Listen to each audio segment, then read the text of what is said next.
Let's make our first vision board. Here's how you do it. You're going to need to get some photos and some words of affirmation, things that are basically positive and that make you feel good, that you're looking forward to owning and manifesting into your life. I used Canva to make a collage of all these words of affirmation and positive photos, and I printed them off on my Canon printer. You're going to need some scissors, so get those.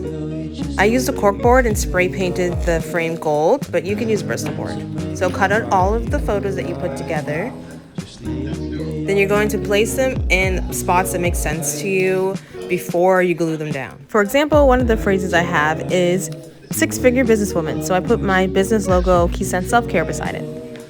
Once you're all done, grab your glue and start putting the photos and words where you want them to go. This was a very fun activity that my cousins and I did together as a girls' night activity. Highly recommend. And this is how it turned out. Make sure to like and follow for more satisfying DIY projects. Thanks for watching.